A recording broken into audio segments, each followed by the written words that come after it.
दहेज की लालसा मत रखना। अपने बेटे को इतना काबिल बना दो कि तुम्हें दहेज मांगने की आवश्यकता ही नहीं। दहेज का अर्थ क्या होता है? द माने देना और हेज माने प्रेम से।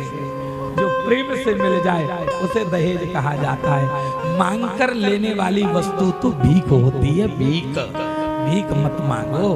प्रेम से जो मिले, हेज से जो मिले, भाव से जो मिले, श्रद्धा से जो मिले, बहू को बेटी बनाकर अपने घर ला। कई माताओं ने ये शिकायत करी, महाराज जी हम बहू को बेटी तो मान लें पर बेटी भी तो हमें अपनी मां मानने को तैयार हो। अपनी बेटी को जब भेजो ससुराल में तो उसे समझा के भेजना कि बेटी किसी चीज को लेकर जिद मत करना,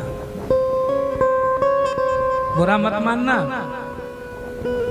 ये बेटी और माँ के बीच में लगातार 4-4, 6-6 घंटे जो टेलीफोन पर वार्ता होती है कि आज घर में कड़ी पकौड़ी बनी है, कि आंवले की सब्जी बनी है, कि आलू की टिक्की बनी है, कि आज जो है करेला का साग बना है।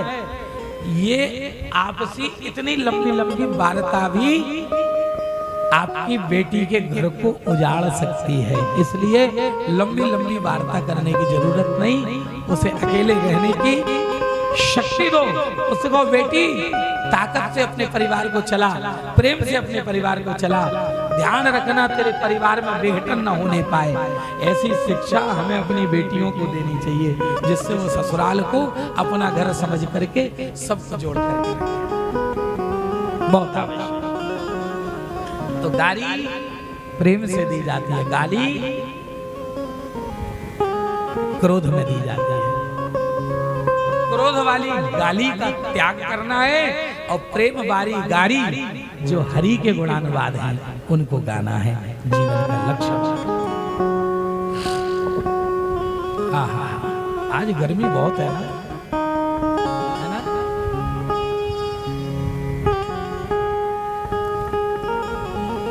आज मेरा भी मुंह सूख रहा है बोलते बोलते, इसलिए कह रहा हूं।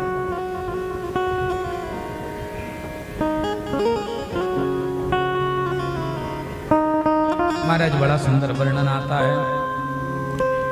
कुंदनपुर की नारियों ने भगवान को गारी दी। भगवान कुंदनपुर से देवी रुक्मिणी को लेकर के पधारे।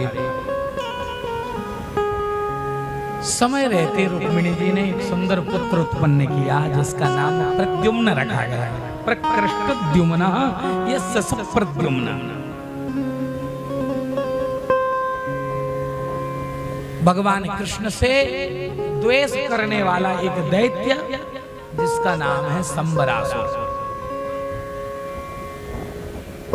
संबरासुर भगवान से दाह रखता है, द्वेष करता है, भगवान से जलता है। आजकल जलने वालों की कतार लग जाती है। ध्यान रखना, जीवन में कुछ भी कमाओ उसका दिखावा मत करना। नहीं, नजर लगाने वालों की कमी नहीं इस संसार में।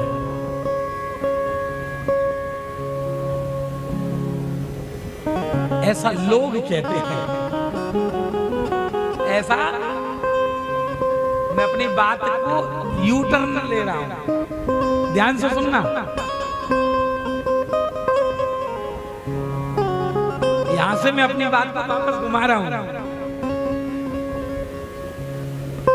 यदि तुम्हारी उन्नति को देखकर लोग जलें